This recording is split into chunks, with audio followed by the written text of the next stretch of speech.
Sang Tabib Penakluk Dinasti episode 12. Wajah pucat Lei Yao memerah. Ia menggigit bibir dan menggelengkan kepala perlahan, berkata, sudah terlambat. Tuan muda kedua sedang sekarat. Jika dia mati, keluarga Wan tidak akan pernah melupakan ini. Matanya tertuju pada sutra putih di tangannya. Lebih baik aku mati. Semuanya akan berakhir untuk selamanya. Tidak akan ada yang tahu apa yang terjadi. Baru pada saat itulah Lin An mengerti mengapa Lei Yao bertekad untuk mati. Wan Tingseng sedang sekarat, dan Lei Yao pasti berpikir bahwa urusan Wan Tingseng ada hubungannya dengan mereka, dan bahkan berpikir bahwa pukulannya lah yang membuat Wan Tingseng terlihat seperti ini. Kemudian, mereka berdua menyeret Wan Tingseng pergi dari sini dan untuk sementara waktu menghindari kecurigaan. Namun, Lei Yao percaya bahwa selama keluarga Wan menyelidiki, masalah ini pada akhirnya akan menjadi pengetahuan umum. Lin An bertanya, apakah Nyonya Wan yang mengirim racun dan sutra putih ini? Lei Yao terdiam, air mata mengalir di pipinya. Lin An mendesah dalam hati, berpikir bahwa keluarga Wan benar-benar jahat. Para pria penuh nafsu, dan para wanita kejam. Ia berbisik, jangan khawatir, Wan Tingseng tidak akan mati semudah itu. Buku baru ada di rak, silakan berlangganan dan pilih saya. Lei Yao terkejut dengan kata-katanya. Lin An kemudian menceritakan secara singkat bagaimana ia memasuki kediaman Wan hari ini dan bagaimana ia memperlakukan Wan Tingseng.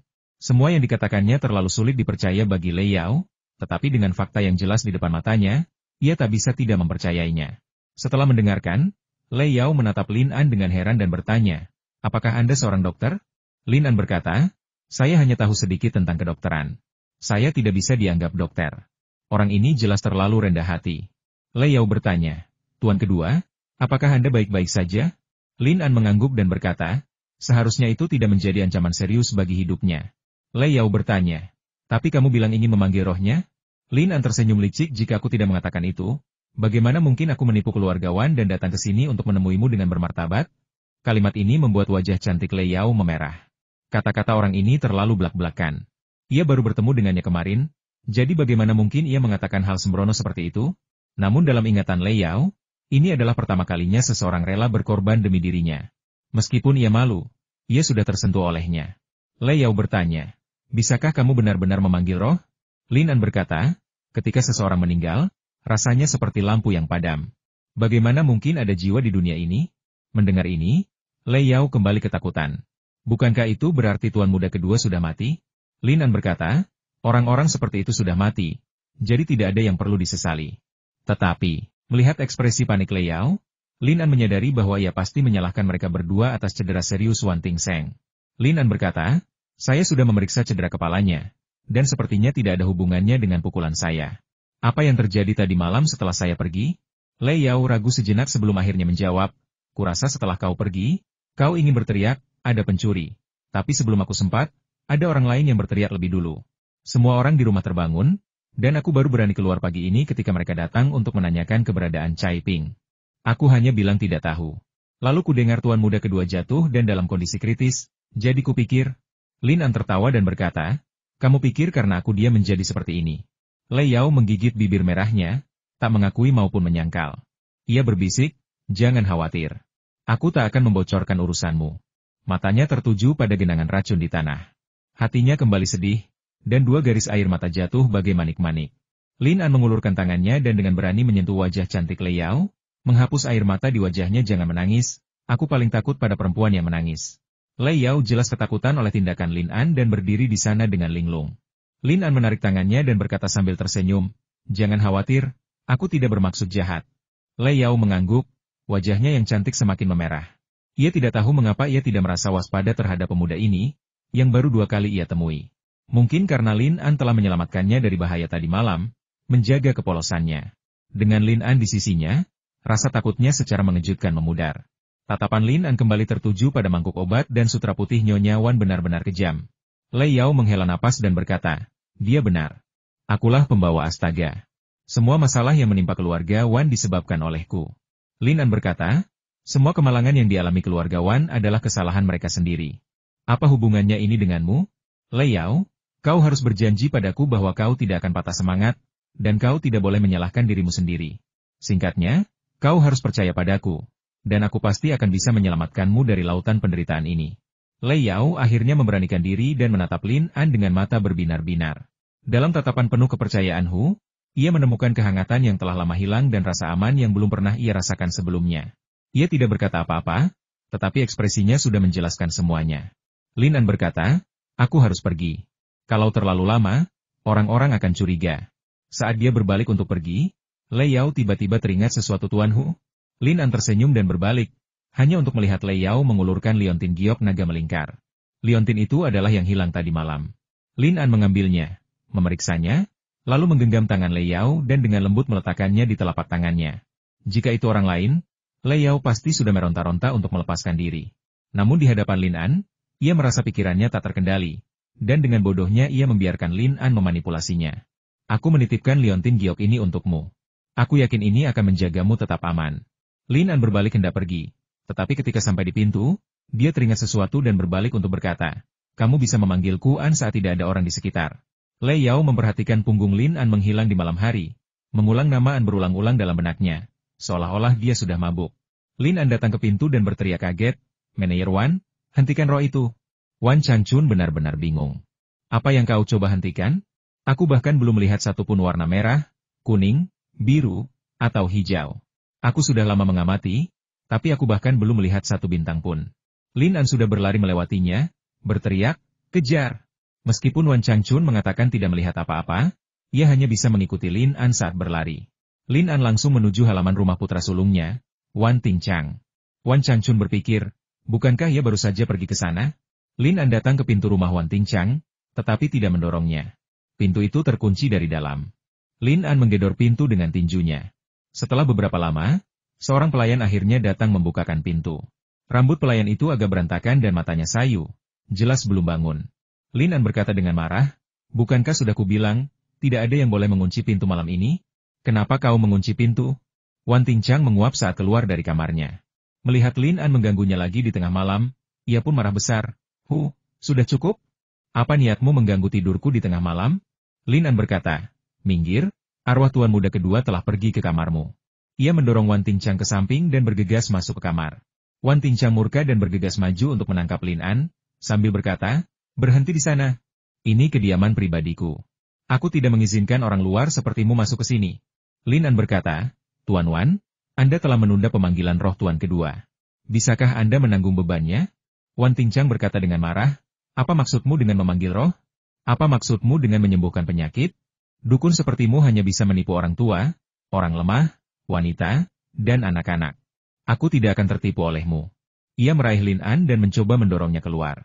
Tiba-tiba, terdengar raungan marah dari belakang makhluk jahat, lepaskan Tuan Hu.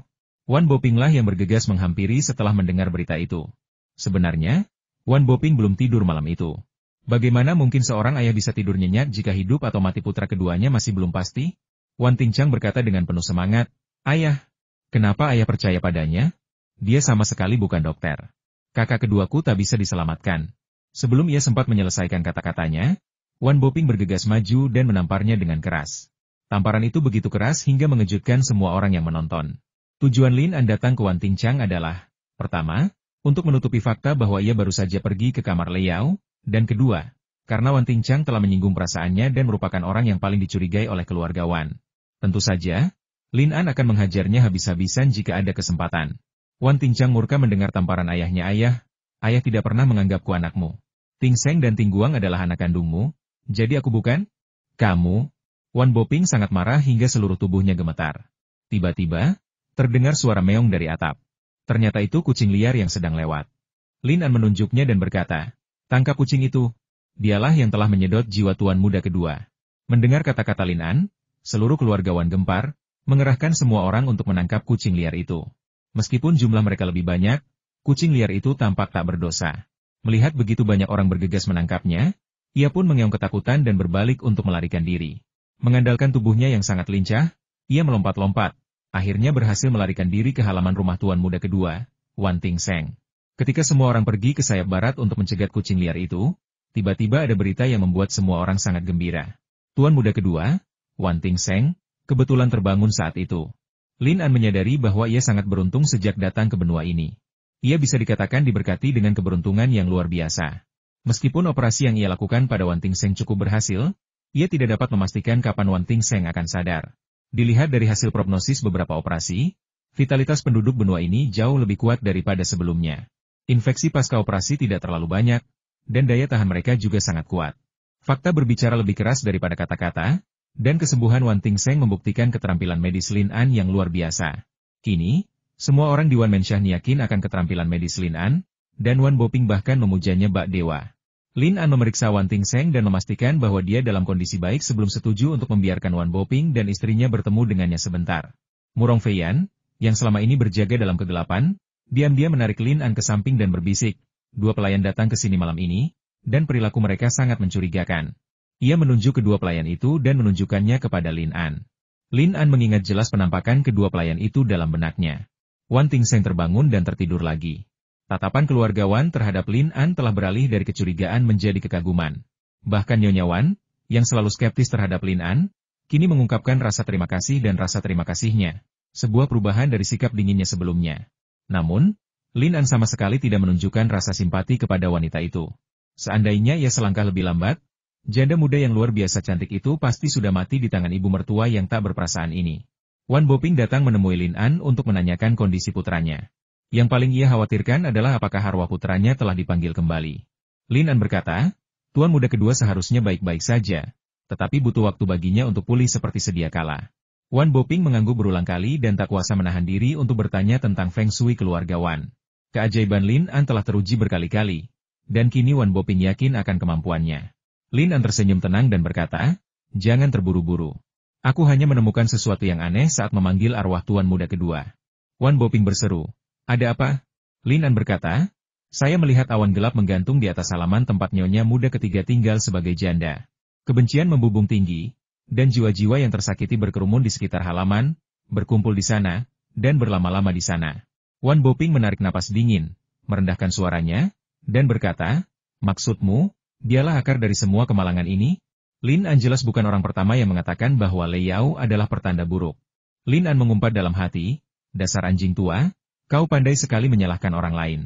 Lei Yao tidak bersalah, dilecehkan oleh kalian bertiga, ayah dan anak, dirundung oleh seluruh keluarga Wan, dan sekarang kau mencoba menyalahkannya sepenuhnya." Lin An menggelengkan kepala dan berkata, "Dari yang kulihat, roh yang tersakiti itu adalah seorang pria di kehidupan sebelumnya. Sepertinya ia masih ada karena suatu keinginan yang belum terpenuhi." Dahi Wan Boping dipenuhi keringat. Ia tiba-tiba teringat putra bungsunya yang baru saja meninggal dunia. Ia sangat menginginkan kecantikan menantunya setelah kematian putranya dan selalu ingin memilikinya. Sayangnya, menantunya memiliki temperamen yang kuat dan suka berkelahi sampai mati, sehingga ia belum berhasil. Mungkinkah perkataan Lin An benar, bahwa arwah putra bungsunya masih berkeliaran dan melihat apa yang mereka lakukan, sehingga ia membalas dendam pada keluarganya? Lin An berkata, "Saya harap Anda dapat memberitahu saya kebenaran tentang bagaimana tuan muda kedua terluka tadi malam. Bahkan sekarang, Wan Boping masih mengelak tentang cedera putra keduanya, dan hanya mendesah, saya tidak tahu keadaan spesifiknya." Lin An berkata, "Tolong minta Tuan Wan untuk membawakanku 300 koin emasku." Wan Boping sedikit terkejut. "Tuan Hu, apa maksud Anda?" Lin An berkata, "Bukan apa-apa. Aku sudah menyembuhkan penyakit putramu dan membantunya memanggil arwahnya. Aku harus mengambil uangnya. Mulai sekarang, hubungan kita sudah berakhir. Kita tidak ada hubungan lagi." Wan Boping berkata cepat, "Jangan khawatir, Tuan Hu. Ini sudah larut malam. Bagaimana bisa Anda pergi begitu saja?" Lin An mencibir, "Tuan Wan, apa kau mencoba menipuku untuk melunasi utangku?" Ia sama sekali tidak mempercayai pencatut keuntungan di depannya. Wan Boping tersenyum getir dan berkata, "Tuan Hu, Anda salah paham. Anda menyelamatkan nyawa putra saya. Lupakan 300 koin emas. Bahkan jika lebih, saya tidak akan cemberut. Sebagai seorang pengusaha, ia bukanlah orang yang suka menyombongkan diri. Berapa banyak lagi? Bahkan 1 atau 2 ons pun sudah banyak." Wan Boping berbicara dengan sangat hati-hati, takut Lin An akan menyalahkannya. Lin An berkata, "Saya bukan orang yang peduli dengan uang. Saya hanya ingin berterus terang. Karena Tuan Wan bersikap tertutup dan menolak mengatakan yang sebenarnya, saya tidak bisa banyak membantu jika saya tetap di sini." Wan Boping menghela napas dan berkata, "Tuan Hu, bukannya saya tidak ingin mengatakannya, tapi saya benar-benar malu mengatakannya." Ia ragu-ragu untuk mengatakan yang sebenarnya tentang masalah ini. Lin An menguap dan berkata, "Aku mengantuk. Aku akan tinggal di sini malam ini dan pulang besok pagi." Setelah semua orang pergi, Lin An beristirahat di taman bambu hijau. Ia hendak berganti pakaian dan pergi tidur ketika melihat Murong Feiyan berdiri di luar, sendirian, menjaga halaman di bawah sinar bulan. Lin An sangat tersentuh. Ia datang jauh-jauh dari ibu kota, dan jika bukan karena ditemani oleh Murong Feiyan, ia mungkin tidak akan sampai sejauh ini. Ia mengambil jubah luarnya dan berjingkat keluar, berniat menyampirkannya di bahu Murong Feiyan. Namun sebelum ia sempat mendekat, Murong Feiyan sudah berbalik, alisnya terangkat saat ia bertanya, "Apa yang kau lakukan?" Lin An berkata, "Aku tidak bermaksud apa-apa. Aku hanya khawatir kamu kedinginan. Aku ingin membantumu memakai baju." Senyuman Murong Feiyan, memabukkan seperti angin musim semi dasar bodoh. "Sekarang musim panas," Lin An berkata, mengungkapkan keprihatinan tidak mengenal musim. Kata Murong Feiyan, "Kalau kamu mau pakai, pakai saja sendiri. Aku takut kena biang keringat." Lin An melihat sekeliling dan memastikan tidak ada yang menguping, lalu berbisik, "Feiyan, kita kaya." Ekspresinya penuh kepuasan, dengan raut wajah bangga. Murong Feiyan menggodanya, "Sungguh tidak mudah menghasilkan uang sebanyak ini. Kau dokter, dan kau penipu, suka berfoya-foya. Kau bermain trik, tapi orang-orang malah tertipu. Kau menghasilkan uang seperti ini dengan cara yang tidak jujur, apa kau tidak takut akan pembalasan?" Lin An terkekeh dan berkata, "Keluargawan memang kaya tapi kejam, dan mereka tiran. Aku menegakkan keadilan bagi rakyat, membunuh orang kaya dan mengorbankan orang miskin." Murong Feiyan mengingatkannya, "Saya khawatir uang keluargawan tidak semudah itu diambil." Lin An berkata, "Yang lain tak sanggup, tapi aku harus. Aku telah menyelamatkan nyawa putranya, dan mereka ingin mengusirku hanya demi 300 emas. Semua biaya makan dan minum kita di Qingyun nanti akan ditanggung oleh mereka." Meskipun Murong Feiyan merasa metode Lin An tidak adil, ia juga tidak memiliki perasaan baik terhadap keluargawan.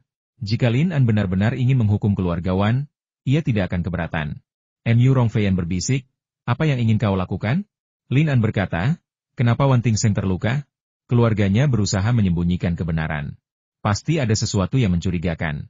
Bagaimana kalau kita tahu rahasianya? Hehe. Murong Feiyan berkata, "Di mana kita harus mulai menyelidiki?" Dia tiba-tiba berhenti di sini dan menarik Lin An untuk bersembunyi di balik hamparan bunga. Tentu saja, kemampuan pendengaran Lin An tidak sebanding dengan kemampuan pendengaran Murong Feiyan. Setelah menunggu beberapa saat, ia melihat seorang pelayan berjalan masuk dengan hati-hati. Pelayan itu tampak sedikit gelisah dan melihat sekeliling. Di bawah sinar bulan, Lin An menyadari bahwa pelayan ini adalah salah satu dari dua orang yang baru saja ditunjukkan oleh Murong Feiyan. Melihat tidak ada seorang pun di sekitar, pelayan itu berjingkat menuju kamar tempat Wan Tingseng berada. Lin An berdiri dari kegelapan, terbatuk, dan bertanya, "Siapa itu?" Pelayan itu terkejut. Ia berbalik dan melihat Lin An, lalu buru-buru membungkuk dan berkata, "Tuan Hu, saya, Kuo Biao, datang atas nama Tuan Muda tertua untuk menanyakan kondisi Tuan Muda kedua." Lin An mengamati pelayan itu dari atas ke bawah. Wan Qing tampak gelisah, tak ingin membalas tatapan Lin An. Lin An berkata, "Jarang sekali Tuan Muda tertuamu peduli pada adiknya. Bisakah kau memberitahu dia bahwa Tuan Muda kedua sedang tidur dan memintanya untuk tidak mengirim siapapun mengganggunya?" Wan Qing menanggapi dan berbalik untuk pergi. Setelah dia pergi, Murong Feiyan keluar dari kegelapan dan menatap punggung Wan Qing bersama Lin An. Ia berkata dengan curiga, "Ada yang tidak beres dengan pelayan ini. Dia sudah sering ke sini malam-malam." Lin An berkata, "Urusan keluarga Wan benar-benar tidak jelas. Cedera Wan Tingseng bukan karena terjatuh." Murong Feiyan bertanya, "Apakah kau mengatakan seseorang telah melakukan sesuatu yang kejam terhadap Wan Tingseng?" Lin An tersenyum dan berkata, "Anda seorang polisi, Anda ahli di bidang ini." Murong Feiyan bertanya, "Apakah Anda ingin menyelidiki kasus ini?" Lin An berkata, "Selidiki. Kita harus menyelidiki, tapi kita tidak boleh membiarkan usaha kita sia-sia." Melihat ekspresi liciknya, Murong Feiyan tampak memahami sesuatu dan berbisik, "Apakah kau berencana menggunakan penyelidikan ini sebagai alasan untuk memberi Wan Boping kesulitan lagi?" Lin An menghela napas dan berkata, "Dalam hatimu, apakah aku selalu menjadi penjahat yang akan melakukan apa saja untuk mencapai tujuannya?" Kata Murong Feiyan, "Pencuri pun punya kode etiknya sendiri. Lebih baik punya prinsip dalam hidup." Lin An berkata, "Ketika berurusan dengan orang kaya dan jahat, saya tidak pernah berbicara tentang prinsip, hanya tentang cara." Lin An tidur nyenyak malam itu. Ketika ia bangun di pagi hari, ia membuka jendela dan melihat matahari terbit di luar. Sinar cahayanya memancarkan rona keemasan ke segala arah. Ranting-ranting pohon willow di luar jendela bergoyang pelan tertiup angin pagi, dan jangkrik yang bangun pagi sudah berkicau gelisah. Murong Feiyan duduk diam di halaman dan tidak tidur sepanjang malam. Lin An meregangkan badan dan berjalan keluar. Ketika ia pergi, Liang Dazuang juga menguap. Wan Tingseng menjalani malam yang damai. Lin An pertama-tama pergi ke tempat tidur untuk menjenguk Wan Tingseng dan memeriksa kondisinya. Ia merasa lega setelah memastikan tidak ada yang aneh. Wan Changchun sudah menunggu di luar dan bergegas ketika mendengar suara itu. Setelah Lin An mandi, Ia mengatur agar istri dan pelayan Wan Tingseng datang ke samping tempat tidur untuk merawatnya dan mengajari mereka beberapa metode perawatan dasar. Semua orang di keluarga Wan mengkhawatirkan keselamatan Wan Tingseng. Wan Boping dan istrinya telah tiba lebih awal, dan mereka menyuruh para pelayan membawakan 300 tael emas untuk Lin An. Mengingat sifat Wan Boping yang pelit, jumlah sebesar itu merupakan pengeluaran yang menyakitkan baginya. Tetapi keterampilan medis dan spiritualisme Lin An telah meyakinkannya. Lebih jauh lagi, Lin An telah memberinya umpan dengan mengatakan bahwa Feng Shui keluarga Wan buruk. Wan Boping kini sangat berhati-hati terhadap Lin An, ingin dia berkonsultasi dengan Feng Shui-nya. Tetapi Lin An mengelak dan menolak untuk setuju. Padahal, dia tidak tahu apa-apa tentang Feng Shui. Dia hanya ingin menipu Hua agar memberinya sejumlah uang dan melindungi janda muda yang malang, Lei Yao. Lin An membiarkan Liang Dazuang mengambil emas itu, dan dia terlalu malas untuk mengatakan sepatah kata pun tentang hadiah yang pantas diterimanya. Wan Boping ingin meminta Lin An untuk sarapan dulu sebelum pergi, tetapi Lin An tidak berniat tinggal dan bersikeras pergi. Wan Boping tidak pernah sesopan ini.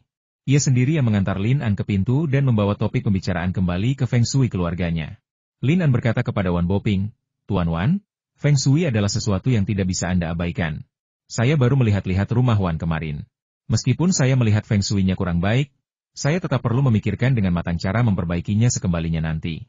Melihat keseriusannya, Wan Boping agak mempercayainya dan berkata dengan hormat, "Tuan Hu, apakah ada yang ingin Anda sampaikan kepada saya?" Lin An berhenti dan berkata, "Ada dua hal yang harus kamu ingat." Wan Boping tampak mendengarkan dengan penuh perhatian. "Saya siap mendengarkan." Meskipun hematoma dari tengkorak tuan muda kedua telah diangkat, pemulihannya akan memakan waktu. Orang-orang yang akan merawatnya harus dipilih dengan cermat.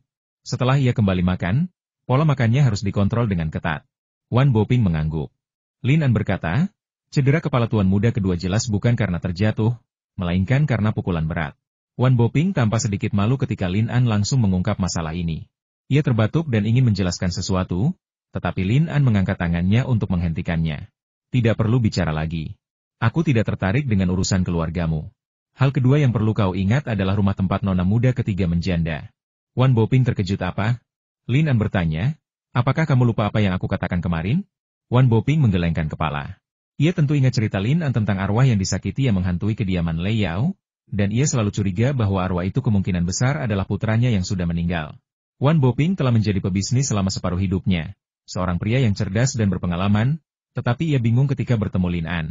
Wan Boping berbisik, "Tuan Hu, apa yang harus saya lakukan?" Lin An sengaja menghela napas dan berkata, "Tuan Wan, sejujurnya, bukan berarti saya tidak ingin membantu Anda, tetapi memang tidak ada solusi sekarang. Saya melihat jiwa yang tersakiti itu sangat dendam. Saya tidak tahu bagaimana keluarga Wan telah menyinggung perasaannya. Kali ini saya perlu menemukan beberapa alat ajaib untuk mencari tahu dari mana jiwa yang tersakiti itu berasal sebelum saya dapat menemukan solusi yang tuntas. Sebelum itu, Anda harus ingat bahwa tidak ada sehelai rumput atau pohon pun di rumah itu yang boleh dipindahkan. Konsekuensi dari mengganggu jiwa yang tersakiti dengan mudah hanya akan membawa bencana yang tak terduga. Orang ini pada dasarnya hanya menakut-nakuti. Semakin serius semakin baik, agar orang tua mesum ini tidak berani mengganggu Lei Yao lagi." Wan Boping tersentak, dan tiba-tiba teringat sesuatu. "Tapi menantu perempuanku masih tinggal di sana. Haruskah aku memintanya pindah?" Lin An berkata, "Sama sekali tidak. Kau harus ingat ini. Jika kau membiarkannya pergi, aku khawatir arwahnya yang tersakiti akan berkeliaran di seluruh rumah, atau bahkan berubah menjadi hantu ganas dan memulai amukan pembunuhan." Wan Boping benar-benar ketakutan oleh Lin An. Ia gemetar dan berkata, "Apa yang harus kulakukan?" Ia benar-benar dalam masalah. Jika ia tahu ini akan terjadi, Wan Boping tidak akan pernah berpikir untuk membantu putranya yang bodoh itu menikah. Akibatnya, bukan hanya perayaannya yang gagal, tetapi putranya juga meninggal. Sekarang begitu banyak hal telah terjadi di rumah. Ia benar-benar menyesalinya. Lin An berkata, "Biarkan seseorang melayaninya dengan baik, dan jangan memprovokasi menantu perempuanmu. Kalau tidak," meskipun dia tidak mengatakan kata-kata berikutnya, Wan Boping sudah mengerti apa yang dia maksud. Wan Boping kini merasa agak menyesal. Jika apa yang dikatakan Lin An benar, maka ia tak akan pernah berbuat macam-macam dengan menantunya sendiri. Memikirkan penampilan Lei Yao yang luar biasa cantik dan menawan, hati Wan Boping dipenuhi rasa bersalah. Ia sungguh enggan melepaskannya. Ia berpikir, hal-hal baik seharusnya tetap ada dalam keluarga. Putra bodoh ini memang sudah tiada, tetapi mengapa ia tak tahu bagaimana menghormati ayahnya? Jiwa yang tersakiti itu masih ada. "Aku ayahmu, bukankah wajar bagiku untuk menjaga istrimu?" Jika Lin An tahu pikiran kotor Wan Boping, dia pasti sudah menamparnya sejak lama. Bagaimana mungkin orang terkutuk itu masih punya rasa malu? Orang seperti Yin bahkan tidak punya sedikit pun rasa simpati. Wan Boping mengawal Lin An sampai ke gerbang, menunjukkan rasa hormatnya yang mendalam dan pengakuannya yang mendalam atas kemampuannya. Saat mereka mendekati gerbang, mereka mendengar suara perkelahian. Mereka melihat ke dalam dan melihat hampir 20 pelayan mengelilingi seorang pemuda. Pemuda itu bertubuh kekar, berbahu lebar, dan bersenjata lengkap. Meskipun kalah jumlah, ia mampu bertahan, dengan cepat mengalahkan 3 pelayan, menunjukkan kehebatan bertarung yang luar biasa. Wan Boping tidak dapat menahan diri untuk tidak mengerutkan kening dan diam-diam mengutuk pelayan itu. Pada saat ini, lebih dari selusin orang muncul dari Wan Menshan untuk membantu. Menindas yang lemah dengan kekuasaan selalu menjadi tradisi yang membanggakan di Wan Menshan. Lin An mengenali pemuda itu sebagai Liu Kuanghai, putra Liu Danggui dari Hui Chun Hall. Ketika Liu Kuanghai melihat Wan Boping keluar, ia memelototinya dengan tajam dan meraung. "Wan, pencuri tua, beraninya kau menyakiti ayahku. Hari ini aku akan membuatmu membayar kejahatanmu dengan darah." Wan Boping mendengus dingin, dan lebih dari selusin polisi yang mendengar berita itu bergegas ke jalan di sebelah kanan. Lin An awalnya ingin maju, tetapi ketika melihat kedatangan detektif pemerintah, ia langsung berubah pikiran. Ia ingin melihat bagaimana perkembangan masalah ini. Ayah Liu Kuanhai, Liu Danggui, tiba hampir bersamaan dengan polisi. Ia tertatih-tatih ke tempat kejadian perkara, dibantu seorang karyawan Hui Chuntang. Ia panik dan berseru, "Kuanhai, kau makhluk jahat, kenapa kau tidak hentikan saja?" Keluarga Wan sangat berkuasa, paling berpengaruh di Kabupaten Qingyun. Bahkan hakim daerah, Su Qinglian, berhati-hati untuk tidak menyinggung mereka. Tetap sangat berhati-hati.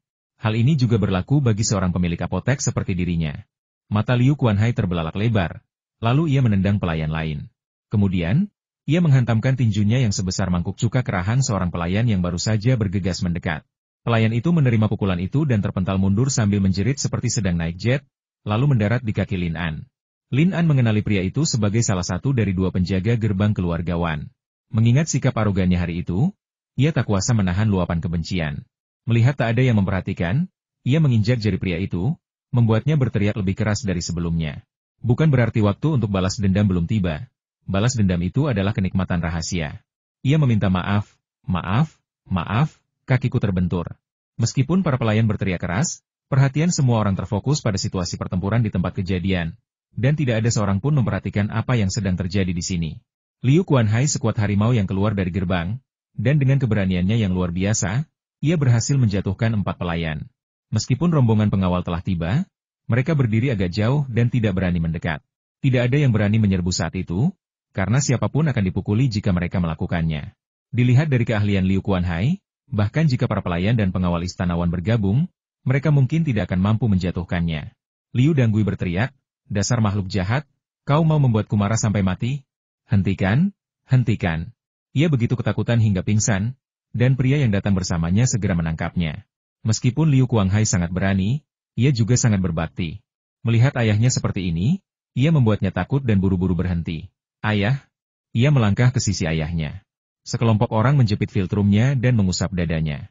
Liu Danggui terbangun perlahan, dan melihat wajah putranya yang dipenuhi kekhawatiran, ia menjadi marah dan khawatir. Ia memukul dada putranya yang bidang dan berotot berulang kali dengan tinjunya. "Dasar makhluk jahat! Kau selalu membuat masalah. Apa yang harus kulakukan?" Pada saat itu, sekelompok detektif menyerbu. Liu Kuanghai ingin melawan, tetapi ayahnya menghentikannya. "Nak," kata Liu Danggui, "kamu tidak boleh melawan pihak berwenang. Ikutlah mereka, ikutlah mereka." Kepengecutan Liu Danggui hanyalah salah satu alasannya. Lagi pula, ia telah banyak membaca dan tahu bahayanya hidup. Jika putranya berani terang-terangan menentang pihak berwenang, ia mungkin akan dituduh melawan penangkapan dan pengkhianatan, bahkan menghadapi eksekusi. Begitu keadaan menjadi tidak terkendali, sudah terlambat untuk mengakhirinya. Liu Kuanhai terpaksa menyerah atas perintah ayahnya. Para polisi menguncinya dengan rantai besi. Tepat saat mereka mengunci Liu Kuanhai, seorang pria bergegas keluar dari kerumunan Wan Menshan dan menendang perut Liu Kuanhai dengan keras. Pria itu adalah Wan Tingchang, putra sulung Wan Menshan. Pria ini baru saja bersembunyi di antara kerumunan dan baru keluar ketika melihat Liu Kuanhai diborgol. Sungguh hina dia. Meskipun Liu Kuanghai sangat kesakitan akibat tendangan itu, ia tetaplah seorang pria yang teguh pendirian. Ia tetap diam, memelototi Wan Tingchang dengan gigi terkatup, "Tantang aku kalau berani."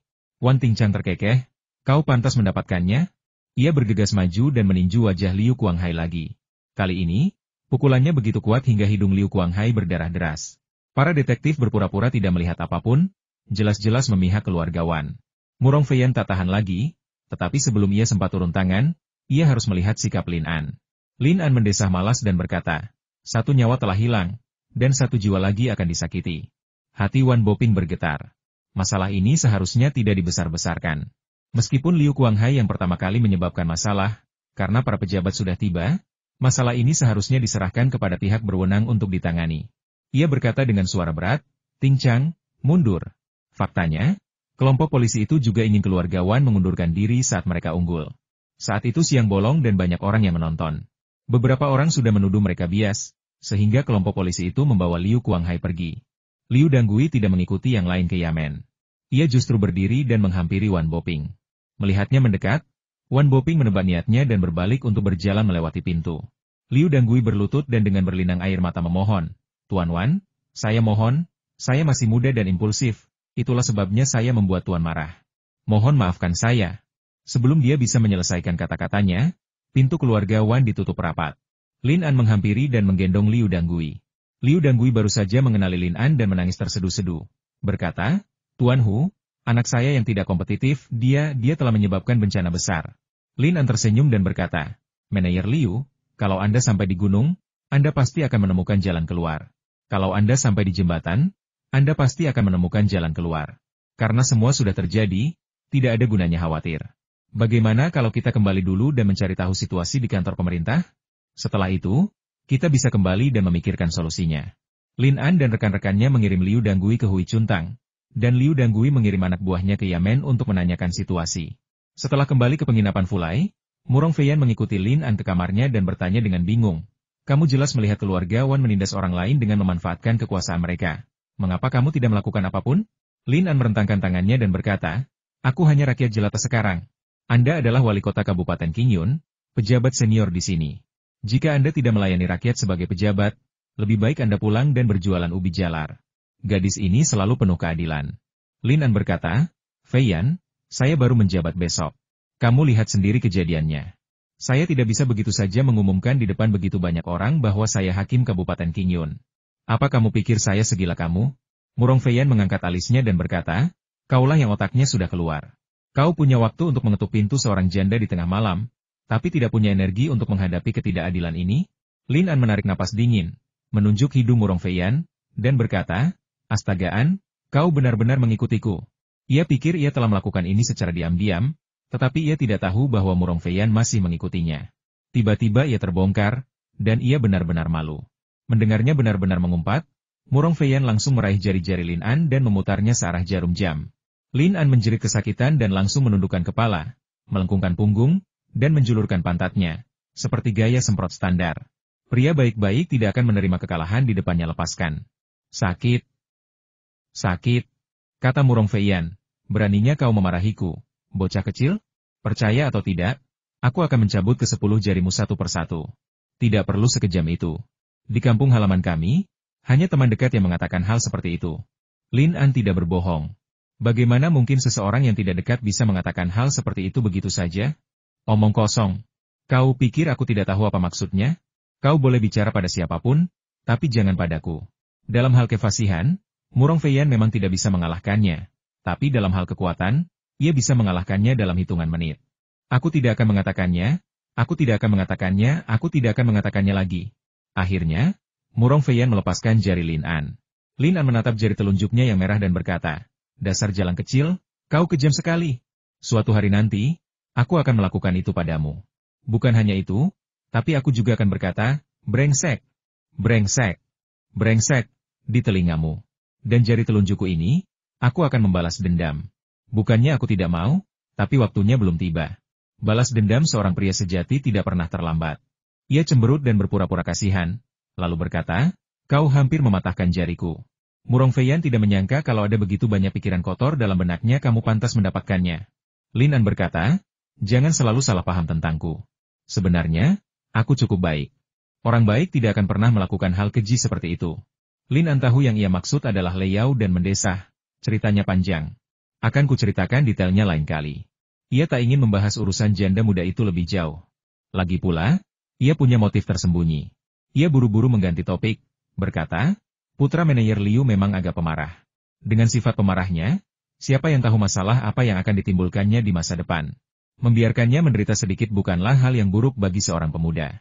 Murong Feiyan menatapnya dengan jijik. Ia terus mengatakan bahwa orang lain masih muda, tetapi ia bahkan tidak mempertimbangkan usianya sendiri.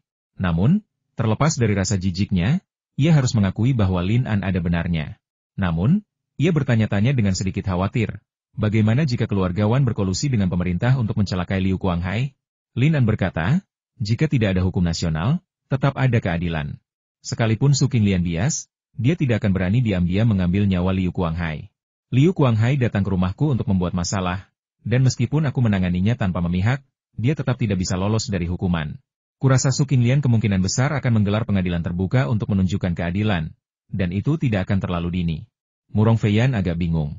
Bagaimana Lin An bisa begitu yakin bahwa persidangannya tidak akan terlalu dini? Namun, Lin An punya alasannya sendiri. Mengingat reputasi Su Qinglian yang serakah, ia tak akan menyia-nyiakan kesempatan ini. Ia takut setelah memeras penggugat, ia juga harus memeras tergugat. Ia mencari masalah, dan ia akan membiarkanmu, orang serakah itu. Seandainya aku bisa menemukan alasan untuk melawanmu, hehe, akan kupukul habis cadarmu dengan sekali tampar. Ia siap menduduki jabatan tertinggi di pemerintahan daerah. Hasrat Lin An akan kekuasaan tanpa disadari membuncah bak rebung setelah hujan. Setelah tiba di Qingyun, Lin An merasa seperti orang kaya untuk pertama kalinya. 300 tael emas adalah jumlah yang sangat besar. Jumlah itu lebih banyak daripada uang yang dibawanya dari ibu kota. Jumlah itu cukup untuk menghidupi keluarga biasa seumur hidup. Ketika orang punya uang, mereka mau tak mau akan menikmati kemewahan. Lin An, baik di masa lalu maupun masa kininya, tidak pernah hidup hemat. Setelah makan siang hari itu, ia mengajak Liang Dazuang berbelanja, meninggalkan Murong Feiyan di tempat lain. Liang tidak tertarik bergaul dengan Lin An, ia selalu tidak menyukai kebiasaannya yang terlalu mewah. Apa hebatnya menjadi kaya? Tanyanya dengan nada jorok. Lin An pertama-tama pergi ke toko sutra untuk membuat beberapa set pakaian. Sebagaimana Buddha membutuhkan emas, manusia juga membutuhkan pakaian. Saat bepergian, terutama sebagai administrator lokal Kabupaten Qingyun, seseorang membutuhkan beberapa pakaian yang layak. Lin An bahkan membawa sketsanya sendiri, termasuk kemeja leher kru, celana panjang lurus, rompi, dan sepatu kain berujung bulat. Ia bahkan menggambar celana pendek, celana yang sering ia kenakan di musim panas. Meskipun pakaian ini tidak akan dikenakan di luar ruangan, pakaian ini pasti akan nyaman dipakai di rumah. Ia juga membutuhkan gaun panjang, tetapi Lin An tidak perlu terlalu memikirkannya. Ia hanya menggunakan kain terbaik dan barang-barang yang paling modis. Ia juga membuat beberapa gaun bedah dan memotong beberapa kain serta tisu disinfektan. Siapa yang tahu kapan pakaian-pakaian ini akan dibutuhkan lagi? Selalu lebih baik untuk bersiap. Setelah memesan pakaian, ia dan Liang Dazuang pergi ke pasar kuda. Di dunia saat ini, bepergian tanpa kuda dan kereta kuda mutlak diperlukan. Pasar kuda di Kabupaten Qingyun tidak sebesar pasar kuda di ibu kota. Pasarnya sangat kecil, dan sekeras apapun mereka berusaha, mereka tidak dapat menemukan kuda yang bagus. Sebenarnya, Lin An dan Liang Dazuang sama-sama amatir. Sekalipun ada kuda 1000 mil di depan mereka, mereka tidak akan mengenalinya. Mereka memilih 2 kuda yang kuat dan tinggi, lalu membeli sebuah kereta kuda. Akhirnya, mereka memiliki kereta kuda dan kuda untuk bepergian. Akhirnya, Lin An memberanikan diri dan pergi ke tempat suku Miao hitam berjualan perhiasan perak. Ia membeli sepasang gelang dan sebuah jepit rambut untuk Murong Feiyan. Ia pernah melihat Murong Feiyan berlama-lama di depan kios itu hari itu dan selalu mengingatnya. Soal perempuan, pria ini selalu sangat perhatian. Setelah kembali ke penginapan dengan kereta penuh berisi barang rampasan yang dibeli, Murong Feiyan merasa seolah-olah dia sedang berhadapan dengan orang kaya baru saat berhadapan dengan Lin An. Lin An tertawa dan berkata, para Buddha yang dibebaskan itu bernyanyi. Kalau punya uang, ia harus dibelanjakan. Kalau tidak, bagaimana mungkin kita bisa memajukan kemakmuran ekonomi dagang? Pria itu memanggil Murong Feiyan ke kamarnya dan diam-diam menyerahkan gelang dan jepit rambut itu kepadanya.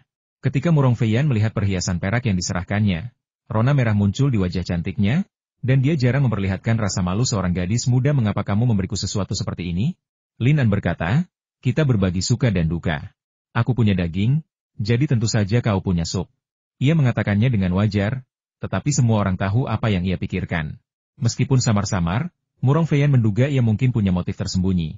Ia tetap menerima perhiasan perak itu dan berkata lembut, aku menerima hadiahnya, tapi jangan harap kau bisa menyuapku hanya dengan sedikit ini. Lin An tersenyum dan berkata, bukan itu maksudku. Ia berpikir, peluru berlapis gula, bahkan jika kau tak bisa melucuti lapisan gulaku, cepat atau lambat aku akan menelanjangimu. Lalu kita lihat bagaimana kau bisa menahan peluruku. Kemampuan fantasi Lin An memang luar biasa.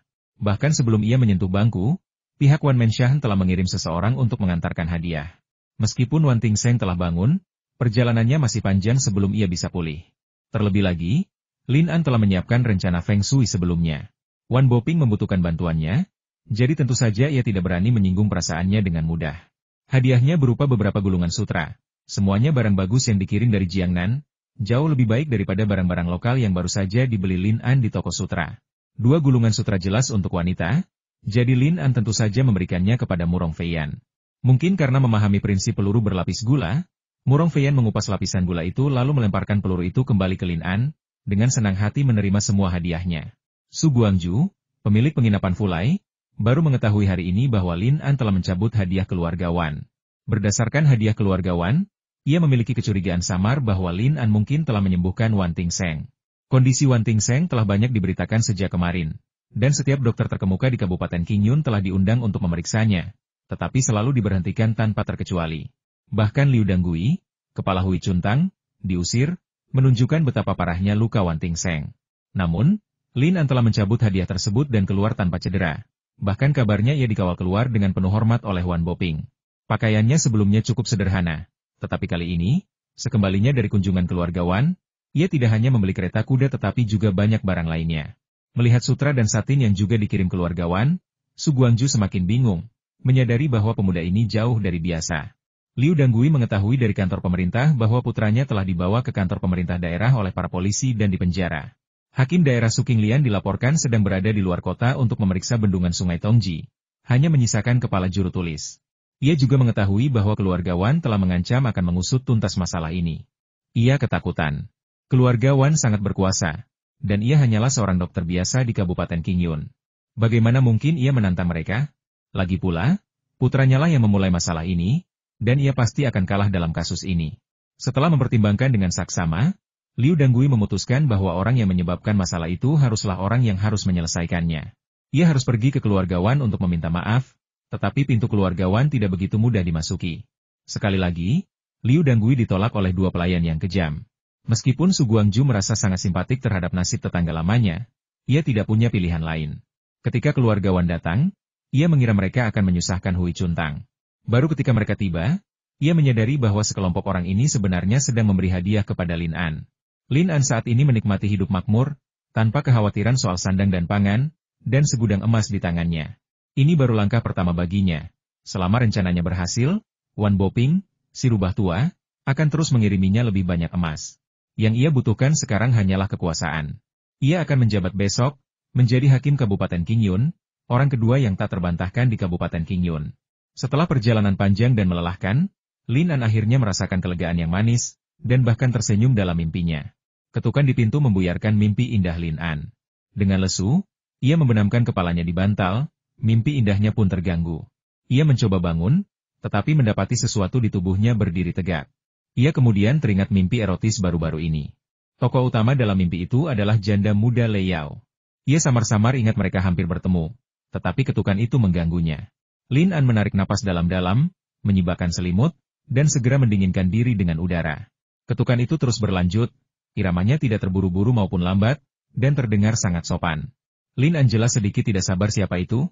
Sebuah suara yang hati-hati dan rendah hati dari luar menjawab, "Ini aku."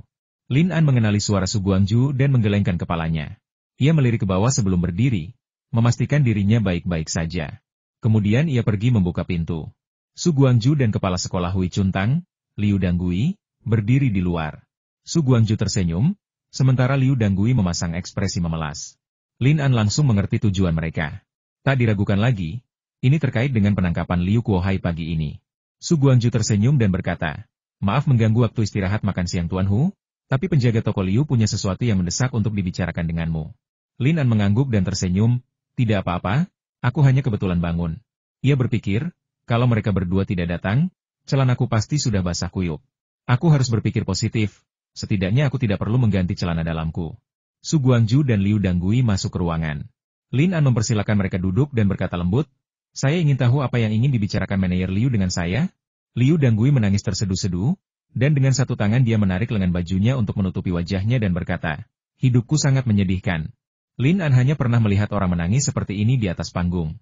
Melihat Liu Danggui menangis sekeras-kerasnya, alih-alih merasa simpati, ia malah merasa ingin tertawa.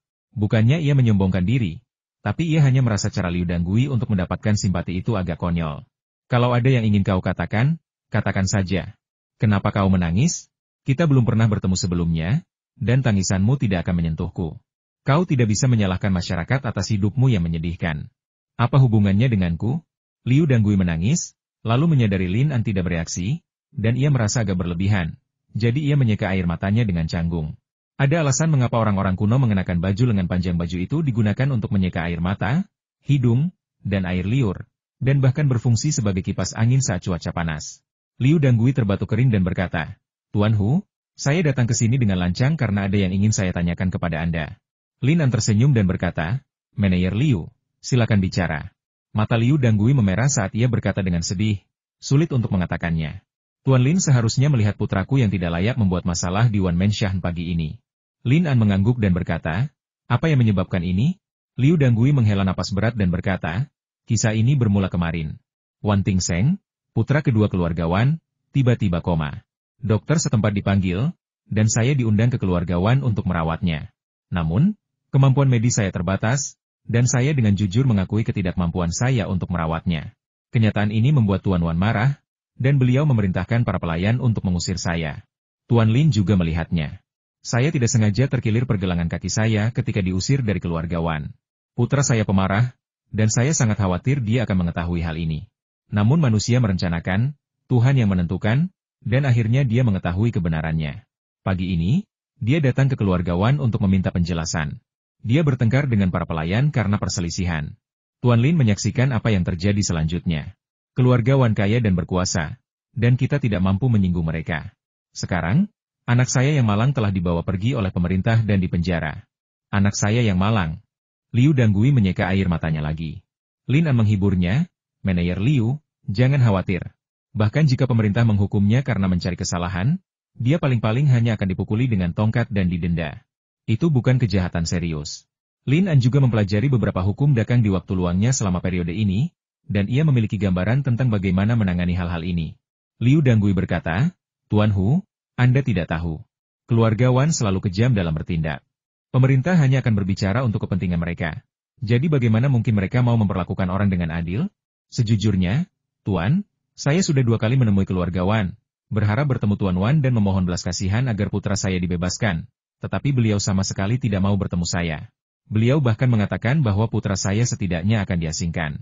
Paling buruk, beliau akan kehilangan akal sehatnya. Ketika Liu Danggui mengatakan ini, ia tak kuasa menahan tangisnya lagi. Lin An tidak menyangka insiden itu menjadi begitu serius.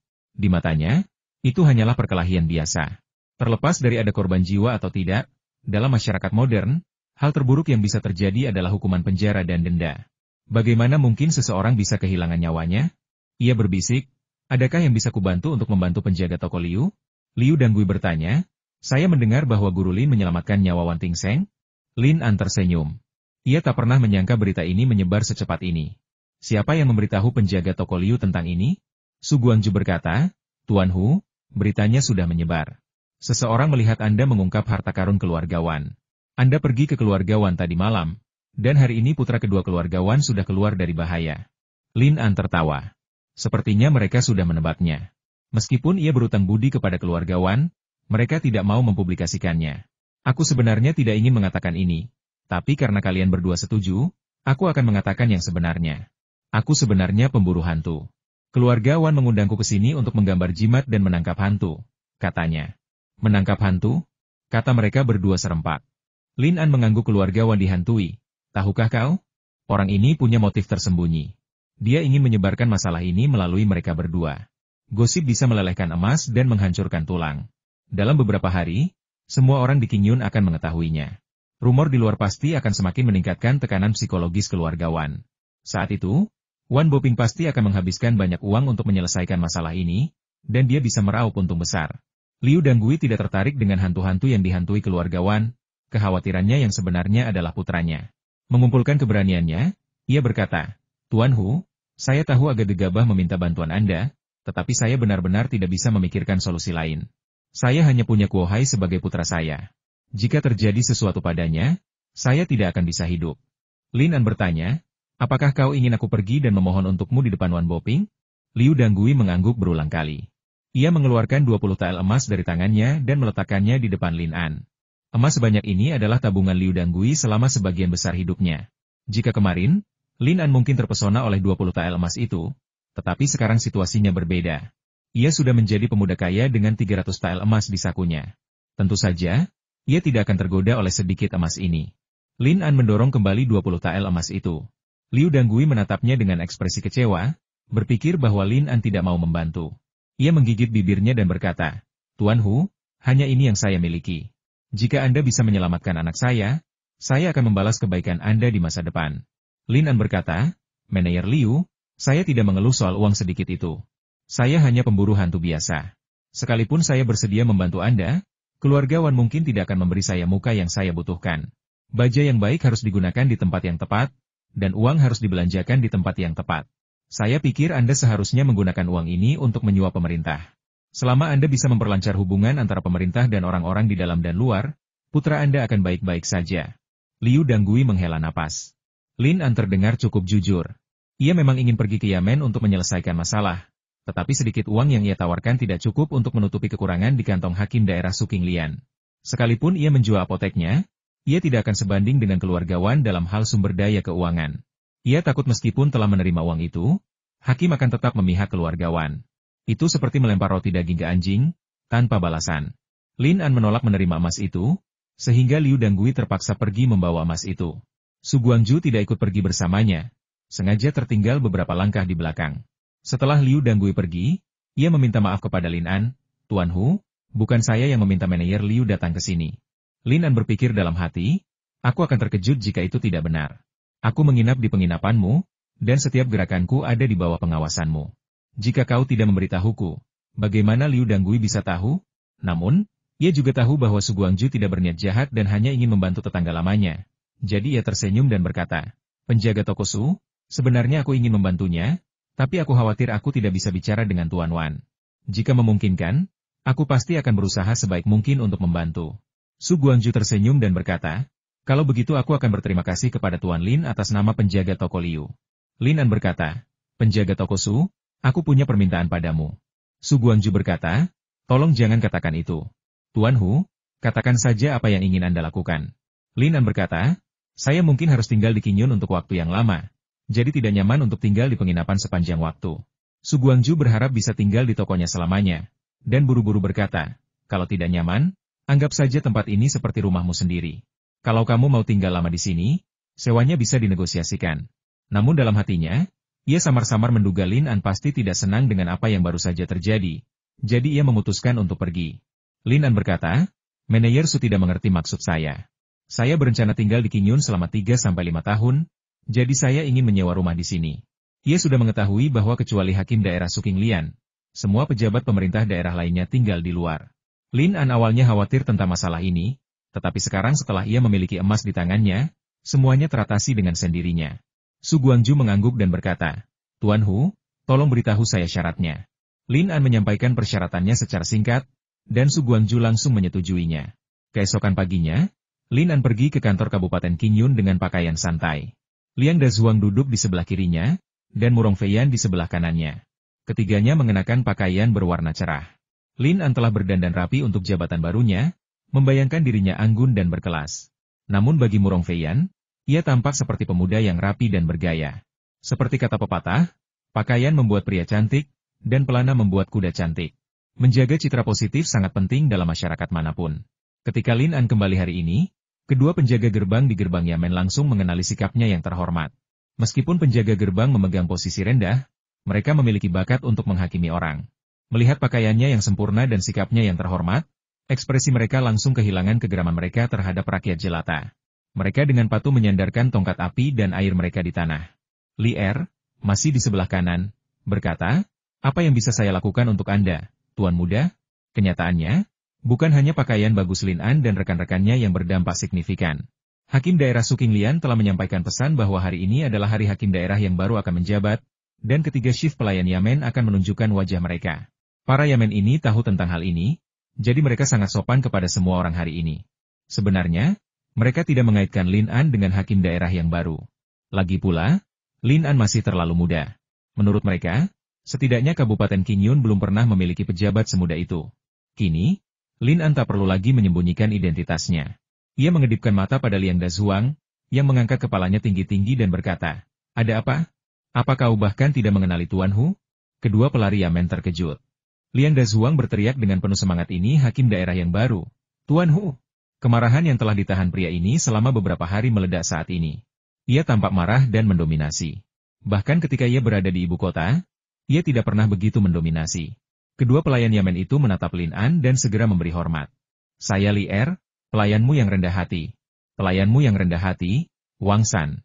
"Salam, Guru Hu." Lin An bahkan tidak melihat mereka berdua dan berjalan menuju pintu. Li Er dan Wang San bergegas menyusul.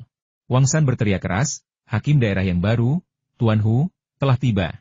Ini untuk mengingatkan semua rekan di pemerintahan daerah agar memperhatikan.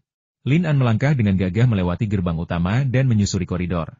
Mendengar panggilan itu, para pelayan Yamen sudah berbaris di kedua sisi. Gerbang upacara terbuka lebar.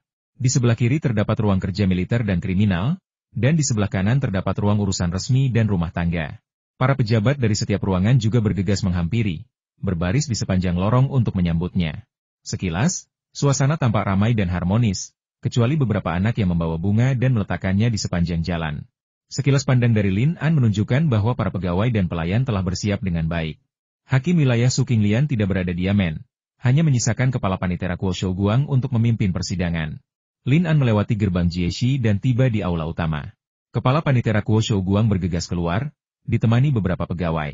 Mereka membungkuk dari kejauhan dan berkata dengan suara panjang, "Hamba yang rendah hati, Kuo Shouguang, tidak menyadari kedatangan Tuan Hu. Mohon maaf karena tidak menyambut Anda." Lin An berjalan cepat, tetapi ketika melihat Kuo Shouguang keluar, ia berhenti. "Saya pemimpinnya, dan tentu saja saya harus bersikap seperti itu." Siapa yang pernah melihat seorang pemimpin berjabat tangan dengan bawahannya dan melangkah maju?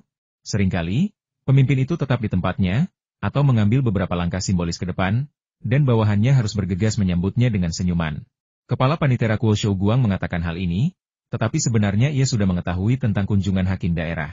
Hakim daerah Su Qinglian telah pergi untuk memeriksa masalah ini selama 2 hari terakhir, dan ia sengaja menghindari masalah tersebut. Biasanya, hakim daerah yang baru seharusnya hadir untuk acara sepenting ini, tetapi Su Qinglian sengaja memilih untuk tidak hadir, dengan maksud untuk bersikap dingin kepada hakim daerah yang baru. Begitu mendengar penunjukan hakim daerah baru, para pejabat Kabupaten Qingyun mulai menyelidiki situasi tersebut. Namun, identitas Lin An sangat misterius karena ayahnya, Lin Buei, tidak secara spesifik menyebutkan namanya. Oleh karena itu, Kementerian Kepegawaian sangat berhati-hati dalam menjaga kerahasiaan informasinya. Akhirnya, para pejabat Kabupaten Qingyun mendengar desas-desus palsu bahwa hakim daerah yang baru, Lin Daren, adalah putra seorang pedagang garam Donghai, dan keluarganya telah menghabiskan banyak uang untuk memberinya posisi pejabat tingkat 9. Seandainya Lin An belajar giat selama 10 tahun, lulus ujian kekaisaran, dan diangkat menjadi pejabat oleh kaisar, mungkin para pegawai ini akan lebih menghormatinya. Namun, begitu mereka mendengar bahwa ia telah membeli jabatannya, bahkan sebelum Lin An muncul, semua orang mulai memandang rendah dirinya. Lin An menghadiri sidang resmi pertamanya hari ini. Meskipun kepala panitera Kuo Shouguang tampak penuh hormat, ia merasakan gelombang ketidaksenangan saat melihat hakim kabupaten, yang begitu muda, berpakaian mewah, dan begitu arogan. Meskipun Kuo Shouguang adalah pejabat rendahan, usianya sudah 45 tahun dan telah menjabat selama lebih dari 20 tahun. Ia telah menyaksikan banyak pejabat datang dan pergi, dan tentu saja, ia memiliki filosofi kepegawaiannya sendiri. Ia adalah pejabat paling senior di Kabupaten Qingyun, dan semua orang, dari atas hingga bawahan, memperlakukannya dengan sangat hormat. Seorang pejabat tinggi bisa saja meremukkan seseorang hingga mati. Meskipun ia merasa tidak senang, ia tidak bisa menunjukkannya di permukaan. Semudah apapun orang itu, ia tetaplah atasannya dan ia harus bersikap hormat. Kuo Shouguang datang menghadap Lin An dan membungkuk dalam-dalam membentuk sudut 90 derajat. Pejabat rendah hati Kuo Shouguang memberi hormat kepada Tuan Hu. Ada etiket untuk membungkuk. Saat menghadap atasan, membungkuk harus dilakukan dengan benar, dan Anda tidak bisa begitu saja meluruskan punggung tanpa diminta. Lin An tidak berkata apa-apa. Matanya mencari kemana-mana. "Hah? Tuan Su tidak ada di sini?" Kuo Shouguang mempertahankan postur ini, dengan punggung membungkuk dan bokong menonjol. Ia merasa sedikit malu di depan sekelompok pegawai yang mulia. Tuan Su sedang pergi ke pedesaan untuk inspeksi. "Oh." Lin An mengangguk. Apakah dia akan kembali? Pertanyaan ini mengejutkan Kuo Shouguang. Apa yang sedang terjadi? Apa maksud hakim wilayah? Setelah ragu sejenak, ia menjawab, Tuan Su tidak mengatakannya.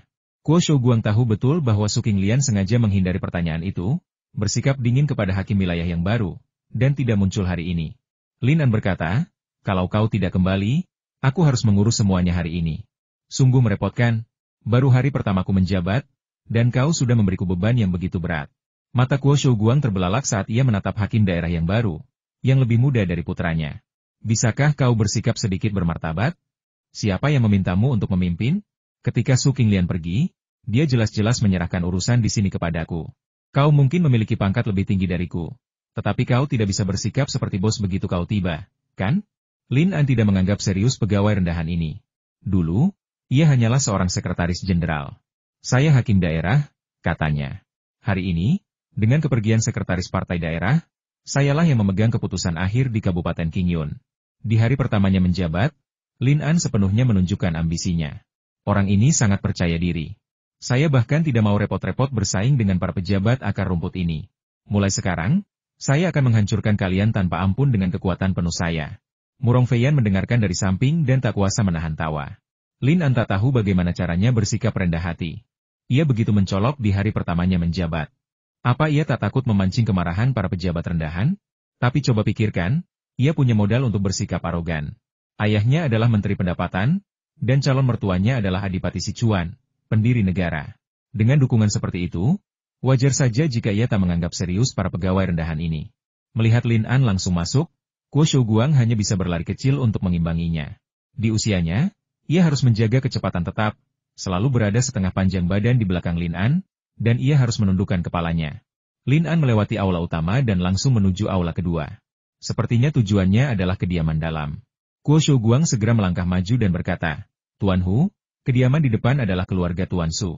Lin An kemudian berhenti dan tertawa, memperlihatkan sederet gigi putihnya yang rapi. Senyumnya sangat menular, dan Kuo Shouguang juga berpikir bahwa pemuda itu tidak tampak tidak menyenangkan, jadi dia ikut tertawa. Lin An bertanya, di mana saya akan tinggal di masa depan?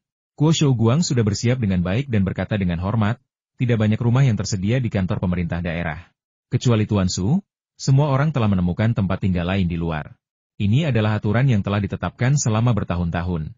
Orang ini secara khusus menekankan kata aturan untuk memberitahu Lin An bahwa Anda tidak terkecuali. Lin An bertanya, apakah sewanya akan diganti? Apa? Kuo Shouguang bingung. Penggantian biaya adalah istilah baru baginya. Lin An tidak mau repot-repot mempertimbangkan kemampuan pemahaman orang ini, dan bertanya lagi di mana kantorku? Kuo Shouguang benar-benar tidak mengerti. Kata-kata baru Lin An bukanlah hal baru bagi Liang Dazuang dan Murong Feiyan. Liang Dazuang menjelaskan, di mana Tuan Lin menjalankan bisnisnya? Kuo Shouguang akhirnya mengerti. Benar.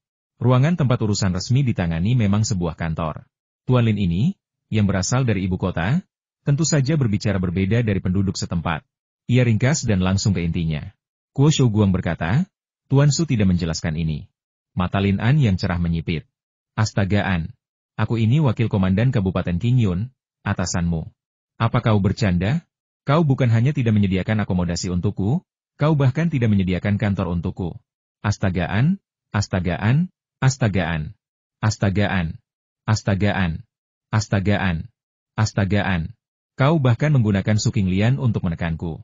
Kalau dia tidak mengatur apapun, kalian para pejabat rendahan ini tidak tahu bagaimana menghormatiku? Meskipun Lin An sedikit kesal, ia tidak langsung marah. Ia terkekeh dan berkata, sepertinya Tuan Su sangat sibuk. Dia harus mengerjakan semuanya sendiri di kantor pemerintahan Kabupaten Qingyun. Aku pasti akan membantunya berbagi sebanyak mungkin di masa mendatang. Kuo Shouguang tak kuasa menahan diri untuk tak mendengar sindirannya dan menuruti perkataannya. Tuan Su berdedikasi tinggi terhadap tugas publiknya dan menjadi teladan bagi kita. Lin An menghela napas. Saat ini, jarang ada pejabat yang mengabdikan diri pada pekerjaannya sampai mati. Kuo Shouguang kehilangan kata-kata. Hakim daerah ini sungguh luar biasa. Ia langsung mengutuk Su Qinglian sampai mati begitu tiba. Jika Su Qinglian mendengar ini, ia mungkin akan sangat marah. Lin An tidak melanjutkan langkahnya, melainkan berbalik dan langsung menuju lobi. Ia memberi instruksi kepada Kuo Shouguang panggil semua orang yang masih tersisa di Yamen dan biarkan semua orang saling mengenal. Kuo Shouguang menjawab. Su Qinglian pergi untuk inspeksi dan membawa sekelompok pegawai. Banyak dari mereka tetap tinggal. Kecuali beberapa yang meminta izin, sebagian besar datang ke lobi. Sementara Lin An hendak mengundang orang, Ia berganti pakaian resminya di balik layar di ruangan hangat lobi. Ia merasa jauh lebih mengesankan setelah mengenakan pakaian dan pelana. Ketika sebagian besar pegawai dan pelayan telah tiba, Lin An sudah duduk di lobi, berpakaian rapi.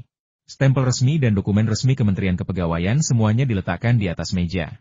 Ini adalah bukti identitasnya. Dalam beberapa tahun terakhir, tak seorang pun selain Hakim Kabupaten Sukinglian yang berani duduk di aula utama pemerintahan Kabupaten Qingyun. Para pegawai, yang diam-diam mengamati hakim baru itu, memiliki perasaan yang sama usianya yang masih muda. Menurut informasi yang mereka kumpulkan, Lin An baru berusia 16 tahun. Pejabat semuda itu belum pernah ada sebelumnya dalam sejarah Kabupaten Qingyun. Tak hanya muda, pakaiannya juga semarak. Seragam resminya, yang baru dikenakan pada hari pertamanya, tampak cemerlang dan mempesona. Ia tampak menonjol di antara kerumunan pegawai, yang pakaiannya seringkali lusuh dan bahkan penuh tambalan. Kepala Panitera Kuo Shouguang datang ke aula utama dan dengan hormat menghampiri Lin An, sambil berkata hati-hati, "Tuan Hu, saya telah memanggil semua orang yang tinggal di Yamen ke sini. Agak terlambat untuk kembali, tetapi saya katakan hari ini bahwa ini pasti akan menjadi hit, tolong berikan saya suara bulanan Anda." Lin An memandang semua orang sambil tersenyum, mengangguk, dan berkata, "Hari ini adalah hari pertamaku di Kabupaten Qingyun. Seharusnya aku bertemu dengan Tuan Su terlebih dahulu, dan memintanya untuk memperkenalkanku kepada kalian semua. Namun, Tuan Su sedang sibuk dengan urusan resmi, jadi aku harus memperkenalkan diri." Semua orang terdiam. Lin An tak diragukan lagi adalah pejabat tertinggi di kantor pemerintahan daerah hari ini. Tak seorang pun tahu sifat aslinya atau temperamennya, jadi diam adalah pilihan paling bijaksana. Lin An menatap mereka, dan Liang Dazuang serta Murong Feiyan, yang satu memegang stempel resmi dan yang lainnya memegang dokumen pengangkatan dari Kementerian Kepegawaian, berjalan turun dan memperkenalkan mereka kepada orang banyak. Lin An berkata, "Kita semua akan bekerja sama di kantor pemerintahan yang sama di masa depan. Saya orang yang jujur. Jika saya ingin mendapatkan kepercayaan rakyat, saya harus memperlakukan mereka dengan tulus. Semua orang, mohon baca stempel dan dokumen resmi dengan saksama. Jangan bilang saya penipu."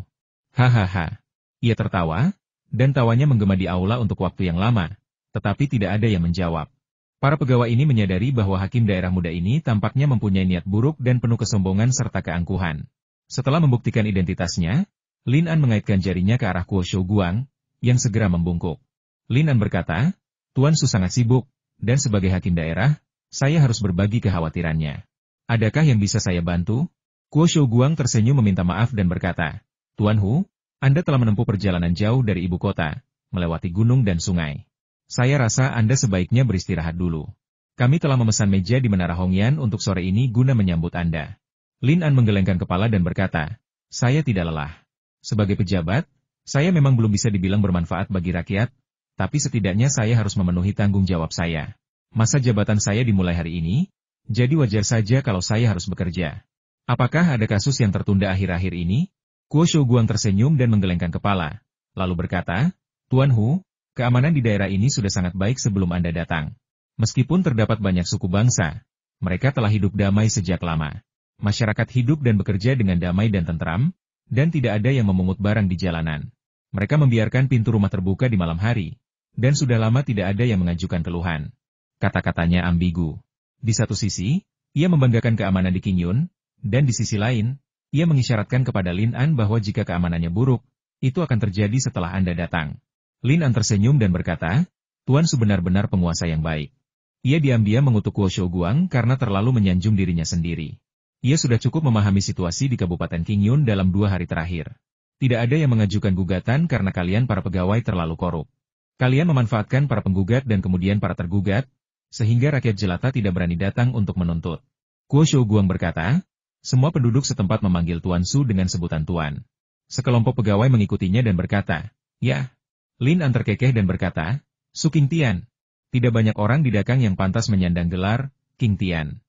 Ia berkata kepada Kuo Shouguang, "Suruh seseorang membuka gerbang. Aku akan duduk di sini hari ini untuk membantu Tuan Su King Tian mengatasi kekhawatiran dan kesulitannya." Kuo Shouguang terkekeh dalam hati. Lin An ini benar-benar tidak tahu tempatnya. Jangankan sehari, bahkan sebulan pun, tidak ada yang akan mengeluh. Ia sudah lama berada di Kabupaten Qingyun. Tentu saja, ia sangat yakin dengan hal ini. Seperti yang diduga, Lin An duduk di lobi selama 1 jam, tetapi tidak ada yang datang untuk mengajukan keluhan. Menjelang siang, Lin An mulai merasa putus asa. Sepertinya warga Kabupaten Qingyun terintimidasi oleh kantor pemerintah ini. Menunggu seperti ini tidak akan berhasil. Ia harus memikirkan rencana lain. Kuo Shouguang datang lagi dan bercerita kepada Lin An tentang pesta penyambutan siang nanti. Meskipun Lin An tidak tertarik makan, ia berpikir karena baru saja tiba, makan bersama memang merupakan kesempatan yang baik untuk berkomunikasi. Saat ia hendak mengangguk, tiba-tiba terdengar suara genderang dari luar. Kuo Shouguang tercengang. Aneh sekali. Ada yang datang untuk mengadu. Lin An, yang bersemangat mendengar ketukan drum, mengangkat palu dan memukulkannya keras-keras ke kotak itu. Kerak! Terdengar suara renyah, bahkan membuatnya terkejut. Kayu jenis apa ini? Bunyinya cukup keras kalau diayunkan. Pantas saja disebut palu. Kayu eboni atau cendana merah? Kayunya sudah digosok halus dan berkilau selama bertahun-tahun, dan kau bahkan tidak bisa melihat seratnya lagi. Kurasa aku bisa cari uang di pasar loak. Tak lama kemudian, dua pria, satu gemuk dan satu kurus, dibawa ke pengadilan. Keduanya mengalami memar di wajah dan hidung. Lin An melihat dengan jelas bahwa kedua pria ini adalah Jia Doang dan Jia Liu yang telah saling menggugat atas ekor domba 2 hari yang lalu. Setelah keduanya dibawa masuk, mereka berdua berteriak bahwa mereka tidak bersalah dan bergegas berlutut di atas batu penggugat. Namun, Jia Liu lebih gesit dan sampai di sana lebih dulu lagi. Lin An tertawa terbahak-bahak melihat ekspresi kedua pria itu. Mereka benar-benar seperti babi mati yang tidak takut air mendidih. Mereka dipukuli dengan tongkat dan didenda karena gugatan hukum 2 hari yang lalu. Lukanya mungkin belum sembuh, tetapi mereka malah datang untuk menambung genderang dan mengeluh lagi. Untungnya, Su Qinglian tidak ada di sini hari ini. Kalau tidak, mereka pasti akan dipukuli dengan beberapa tongkat lagi dan didenda sejumlah uang. Jia Doang berteriak, "Tuan, saya dianiaya." Lin An tersenyum dan berkata, "Ketidakadilan apa yang telah kamu derita?" Sebelum Jia Doang sempat berkata apa-apa, Jia Liu menyela, "Pak, saya tidak bersalah. Saya menabrak orang ini di jalan." Lalu dia bergegas menghampiri, menangkap saya, dan memukuli saya. Mata saya lebam dan wajah saya bengkak, dan saya kesakitan luar biasa. Lin An berkata, "Kalian berdua, angkat kepala kalian." Kedua pria itu mengangkat kepala, keduanya dengan hidung memar dan wajah bengkak. Sepertinya keduanya tidak mendapatkan banyak keuntungan. Mereka berdua menyadari bahwa orang yang duduk di pengadilan hari ini bukanlah hakim wilayah Su Qinglian, melainkan seorang pejabat yang lebih muda. Jia Liu baik-baik saja, tetapi Jia Doang merasa pejabat muda ini tampak familiar. Setelah mengamati lebih dekat, rasa dingin menjalar di punggungnya. Astaga, bukankah ini teman satu selku malam itu? Dari perubahan ekspresi wajah Jia Doang yang tiba-tiba, Lin An menduga bahwa dia mengenalinya. Jia Doang begitu ketakutan hingga ia segera menundukkan kepalanya. Jia Liu di sampingnya berkata, "Tolong periksa lukamu." Jia Doang tiba-tiba terbatuk. Jia Liu menatapnya dengan heran. Jia Doang terbatuk beberapa kali berturut-turut. Lin An bertanya, "Fatih, siapa namamu? Di mana kamu tinggal, dan apa keluhanmu?" Kuo Shouguang, yang mendengarkan di samping, menggelengkan kepalanya. Bagaimana mungkin seseorang menginterogasi kasus seperti itu? Sungguh tidak pantas menyebut seseorang gendut di pengadilan. Kepala Jia Doang hampir terkulai ke tanah. Ia berbisik, "Tuanku, saya tidak akan menuntut Anda." Jia Liu, yang berdiri di sampingnya, tampaknya menyadari ada yang tidak beres dan ikut berbisik, "Tuanku, saya juga tidak akan menuntut Anda." Kepala panitera Kuo Shouguang berteriak dengan marah, "Kukira aku tidak mengenali kalian berdua. Kalian sudah bertengkar gara-gara seekor kambing, dan sekarang, hanya beberapa hari kemudian, kalian membuat masalah lagi. Hukuman apa yang pantas kalian terima karena tanpa sengaja mengganggu pengadilan?" Lin An membanting palu di tangannya, menyela kata-kata Kuo Shouguang, dan menatap orang itu dengan dingin. "Persetan denganmu, orang sebelah, akulah bosnya, mengapa kau terburu-buru keluar untuk mencuri perhatianku?" Wajah tua Kuo Shouguang memerah karena malu karena palu Lin An. Ia berpikir, hakim daerah ini terlalu tidak sopan. "Saya hanya berbicara untuk Anda." Lin An tidak menyukainya. Ia tersenyum pada dua orang yang berlutut di bawah dan berkata, "Keluhan? Bukan begitu cara kerjanya. Kau pikir kau bisa menuntut kapanpun kau mau dan tidak menuntut kapanpun kau mau. Ini pengadilan. Kata-katamu tidak penting." Ia melirik Kuo Shouguang dengan penuh arti, mengarahkan ibu jari kanannya ke dadanya, dan berkata dengan anggun, "Hanya kata-kataku yang penting." Sekelompok pegawai dan pelayan Yamen mendengar bahwa Tuan Lin sedang mengkritik secara tidak langsung. Sekilas, ia sedang memarahi kedua orang ini. Tetapi sebenarnya, ia sedang mengingatkan Kuo Shouguang untuk berhenti bicara terlalu banyak dan membedakan antara hal-hal yang utama dan yang sekunder. Kuo Shouguang sangat marah hingga kepalanya terkulai di bawah bahunya. "Aku orang yang banyak bicara, aku orang yang rendah hati, aku tidak tahu bagaimana menghargai orang baik." Lin An bertanya, "Siapa yang memulainya pertama kali?" Jia Liu dan Jia Doang saling berpandangan, dan Jia Doang mengerjap.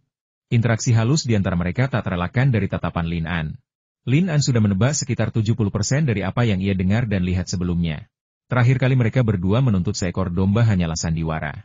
Tujuan akhirnya seharusnya memenjarakan Jia Doang. Dari sikap hormat Jia Doang terhadap Yao Batian, terlihat bahwa pria ini rela dipenjara hanya demi Yao Batian. Jia Liu Dao saya. Mengapa kamu ingin melakukan ini? Yang mulia, kata Jia Liu. Saya Jia Liu. Saya punya dendam padanya. Terakhir kali, dia mencuri kambing-kambing saya. Lalu, sebagai orang pertama yang mengajukan pengaduan, menyeret saya ke kantor kabupaten untuk menuntut. Akibatnya, saya dipukuli dengan tongkat, didenda, dan bahkan kambing-kambing saya disita. Itulah sebabnya saya sangat marah ketika melihatnya, dan saya bergegas menghampirinya lalu memukulnya terlebih dahulu. Lin An berkata, Fatih, apakah dia benar? Jia Doang begitu takut pencuri itu akan mengenalinya sehingga kepalanya hampir menyembul ke perutnya yang besar. Ia berbisik, Tuanku, apa yang dikatakannya benar? Lin An bertanya, kau mencuri dombanya? Dan kau bahkan membuatnya membayar denda?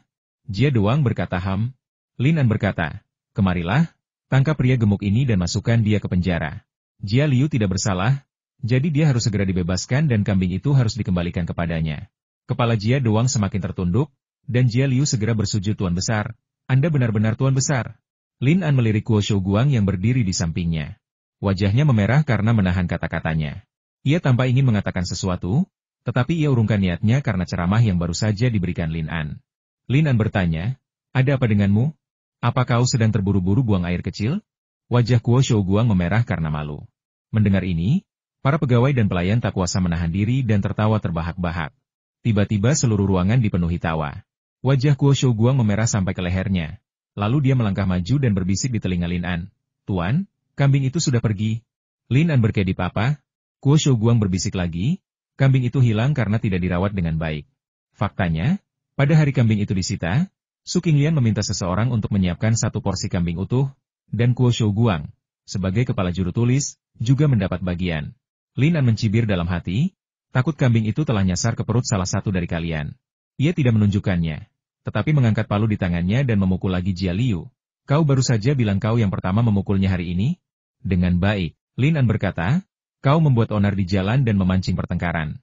Jika aku tidak menghukummu hari ini, aku pasti akan kesulitan meyakinkan publik. Jia Liu segera berkata, Pak, saya tidak mau domba itu lagi.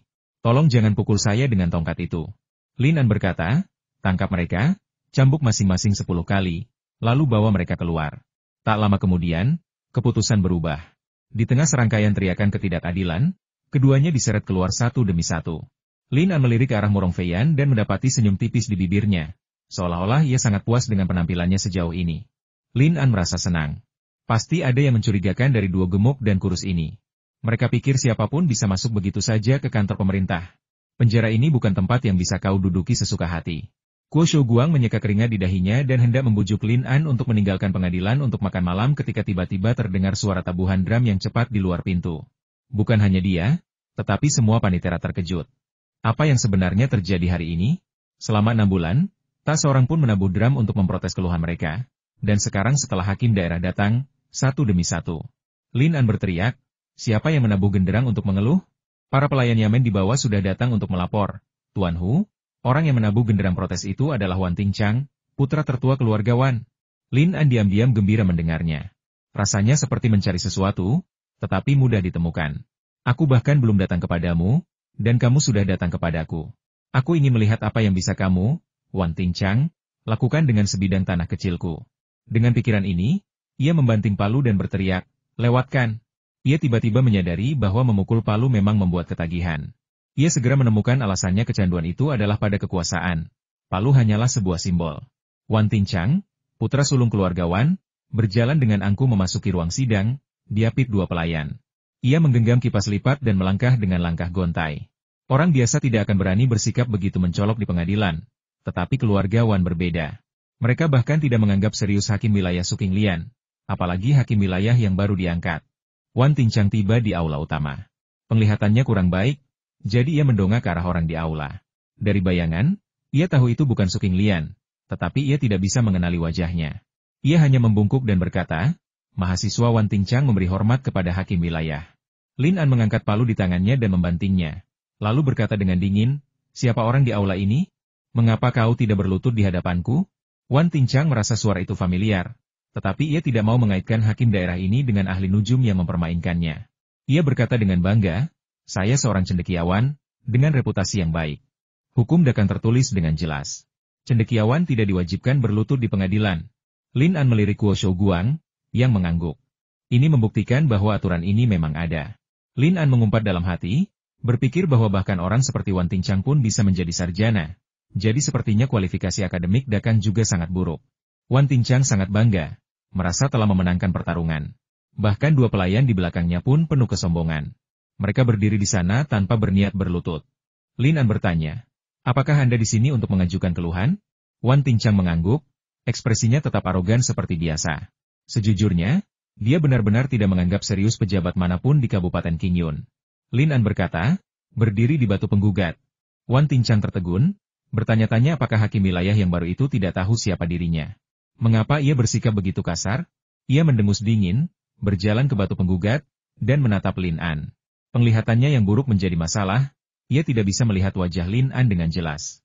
Pengadilan memiliki aturannya sendiri, dan ia tidak bisa datang begitu saja.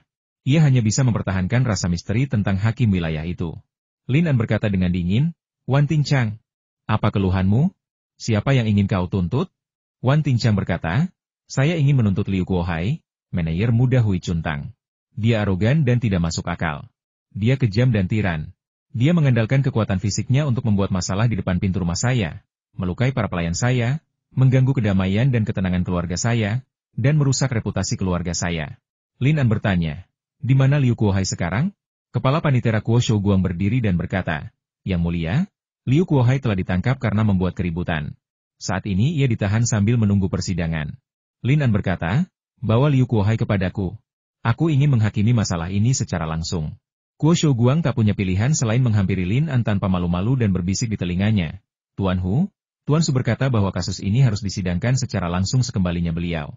Lin An mundur selangkah, mengipasi hidungnya dengan telapak tangan, dan berkata, kamu belum sikat gigi pagi ini? Bau mulutmu tak sedap. Wajah tua Guo Shouguang kembali memerah karena malu. Dan dalam hati ia mengutuk leluhur Lin An. Aku berkumur setiap hari, dan kau bahkan tak memberiku muka. Para pegawai di ruangan itu ingin tertawa tetapi tidak berani.